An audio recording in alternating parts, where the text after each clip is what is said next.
네, 안녕하세요. 이번 카드는 유니버셜 타로 카드의 4개의 펜타클, 네, 4개의 펜타클 카드입니다.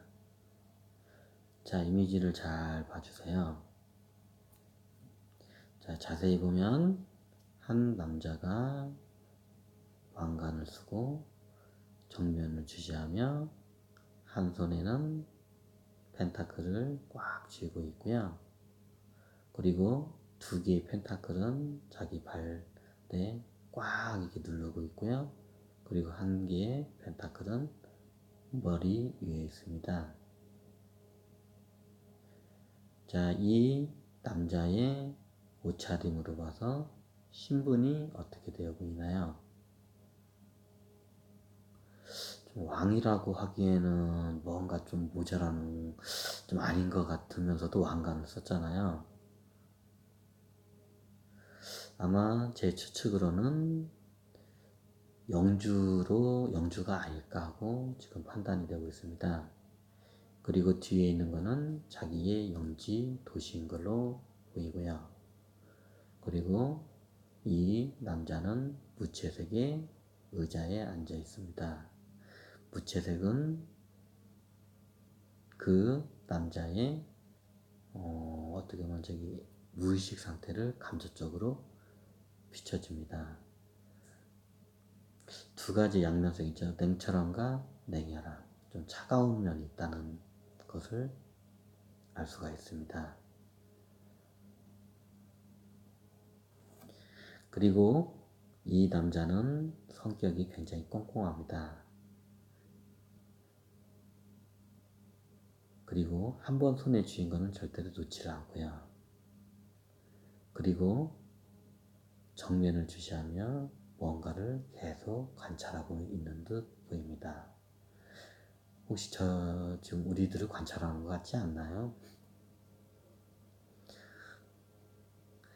이 카드가 나오면 보통 조언성 카드로 나오면 뭔가 내가 해야 할 때 그거를 약간 기다리고 좀 조심하라는 그런 조언성으로도 나오고요. 예지성으로 나오게 되면 앞으로 좀 약간 이렇게 된다, 아니면 이게 좀 함부로 돈을 좀 써서는 안 되는 상황을 좀 나타낼 때 이렇게 많이 이게 나와요. 근데 여기 있는 사람은 근데 좀 단점이 뭐냐면요, 돈을 써야 할 때를 쓸 줄 몰라요. 이 남자는 이 돈을 이용해서 더 많은 돈을 벌고 뭔가 이익이 되면 거침없이 이 돈을 풀립니다. 하지만 왕관을 쓸 정도의 지도자라면 꼭 이익에 되지 않아도 돈을 풀어야 할 때는 풀어야 합니다. 하지만 이 사람은 좀 그런 면이 약합니다. 앞으로 다른 타로 카드에 그런 걸 보면 나오겠지만요, 이 카드는 이전에 제가 배울 때 이런 카드가 많이 나오는 분이 계신데요. 참고적으로 저는 동국대에서 최현주 교수님한테 배워가지고 여러 번 얘기하네요. 그분 말로는 요 카드가 유난히 자주 나오는 분이 있대요.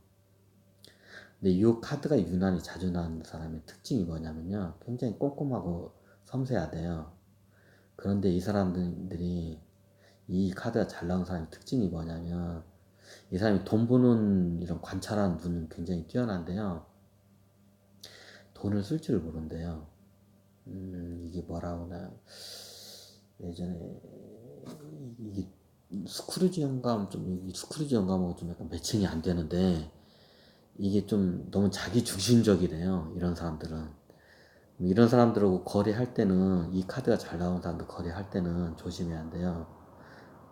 이 카드를 쓰는 사람들은 보통 항상 관찰을 하면서 상대방의 약점을 잘 본대요. 그리고 그 약점을 이용해서 내가 이 돈을 풀으면서 이익이 될 것 같은 그때 돈을 풀고 이익을 정확히 챙긴대요, 이 사람들은. 그런데 진정한 거부가 되거나 부자가 되거나 지도자인 사람들은요, 나한테 이익이 안 되는 것이라도 내가 돈을 써야 할 때는 써야 합니다. 근데 이 사람은 절대 그거를 못해요. 그래서 큰 지도자는 이 사람은 될 수 없어요. 그리고 이런 사람들이 큰 지도자가 되면 좀 이게 뭐라 할까, 좀 세상이 갑갑해진다고 해야 하나? 갑박해진다고 해야겠군요. 이런 안 좋은 현상들이 많이 나요. 이런 사람들은 딱 어느 정도 선까지만 올라가야지, 너무 높은 선까지 올라가면 다른 사람한테 폐를 많이 끼쳐요. 이런 기질에 있는 사람들 제가 좀 알고 있는데, 이런 사람들의 기질의 사람들이 정확히 그냥 자기는 이제에 따라서 사람을 이용을 잘 해요. 근데 그 사람의 마음을 살 줄을 몰라요. 근데 이 사람들의 특징이 뭐냐면요, 자기 밑에 항상 사람들이 막 자기를 위해서 막 들끓는 걸 원해요, 굉장히. 그게 이 사람의 눈동자를 보시면 그게 좀 그런 욕망이 가득해요. 그런데 이 사람 밑에 막상 사람들이 많이 몰리질 않아요. 그리고 항상 욕을 해요. 왜 내 밑에 오는 사람들 다 이런 사람들만 오는 거야? 근데 세상에 다 끼리끼리 논다고 해요. 그런 사람들이 얼마나 사람들만 이 사람들이 와요. 그래서 이 사람은 일정한 어느 정도 자리까지는 올라갈 수 있는데, 너무 높은 자리에 올라가잖아요. 그 사람이 다스리는 국가는 굉장히 각박해져요. 이 사람을 보면 역사적으로 좀 생각나는 인물이 몇 명이 생각나요. 우리 조선 후기에 그 민성황후가 좀 요 타입이에요. 그 민성황후의 기질이 보시면 굉장히 사람을 끌는 재주가 있는데요. 그 사람을 어느 선에서 그 이용을 하고, 우리 옛말 이름 맞죠? 구사토팽 이런 걸 잘해요. 일정 선에서 이용을 하고, 이런 사람들의 특징이 그래요. 이런 사람들이 특징이 어떻게 되냐면, 보통 소양인 체질, 그렇다고 소양이 다 나쁜 건 아니고요. 소양인 체질에 지금 이 사람은 발끝을 항상 세우고 있어요. 그리고 이 사람의 신발을 잘 보세요. 이게 마법사 신발처럼이나 광대 신발처럼 뾰족하게 나와요. 이런 사람들은 좀 속임수와 순발력이 이게 굉장히 좋아요. 이런 신발을 신고, 거기다 또 빨간색이에요. 그럼 이런 사람들은 보통 이게 좀 트릭을 좀 잘 써요. 그리고 허세를 좀 잘 부리고요. 그리고 약간 스크루지 영감 같은 그런 기질이 있어가지고 돈을 한 번 주면 꽉 쥐어요. 그리고 돈을 이렇게 이익이 되면 그 돈을 확실히 풀 때는 확실하게 움직여요. 근데 그 돈을 풀 때 사람의 마음을 움직이지, 이렇게 하지는 못해요. 딱 그 이제만큼만 움직여요. 보통 밑에 신발을 보면 이런 뾰족하게 나온 신발을 좋아하는 사람들이 있어요. 이런 분들이 좀 마법사, 마술사 좀 기질이 있는 사람이에요. 그런 사람들의 특징이 속임수 트릭이 굉장히 뛰어나요. 그리고 두 가지 특성이 있어요. 빠를 때는 굉장히 빠른데 아니다 싶으면 그냥 가만히 있어요, 진짜로. 움직이질 않아요, 이런 사람의 특징들이. 이걸 제가 자세히 설명하려면 여러 사람들의 이걸 데이터화해가지고 이걸 설명을 해야 하기 때문에, 역사적으로 이런 인물들이 있어요. 근데 이런 사람들이 이게 어느 일정한 수준의 맞는 자리에 있으면 괜찮은데, 이 사람들이 큰 자리를, 이제 이 사람들은 보통 2인자, 3인자나 이게 한 4인자, 5인자에 있으면 괜찮아요. 근데 이 사람들이 1인자의 자리에 올라가잖아요. 나라가 정복이 되는 경우가, 정복이 아니, 정복이 말 참, 나라가 하여튼 이게 좀 엉망이 되는 경우가 많아요. 최고 지도자는 자기가 똑똑한 사람보다도 사람을 이게 융합을 시키고 모으는 이런 그런 능력을 갖고 있는 사람이 최고 지도자가 돼야 하거든요. 그런데 어느 전문적인 기술이나 뭐 이런 거에만 의지하고 어떤 책략에만 이게 강한 사람들이 그렇게 되면, 그 나라를 갖다가 책략으로만 그냥 다스리면 그게 한계가 그게 부딪히게 되거든요. 어차피 큰 지도자가 되려면 마음으로, 가슴으로 다스려야 돼요. 근데 이 사람은 책략은 뛰어나요. 굉장히 속임수나 그 술책은 뛰어난데 그 마음으로 그거를 못해요. 그리고 누가 나한테 약간 이렇게 욕을 하거나 그러면 이건 과민반응을 많이 일으키는 사람들은, 그리고 이런 사람들이 이런 높은 자리에 있으면, 높은 자리에 있으면 그런 저기 욕 얻어먹을, 조금만 잘못해도 욕 얻어먹을 일이 겁나게 많거든요. 근데 이런 사람들 그걸 못 견뎌요.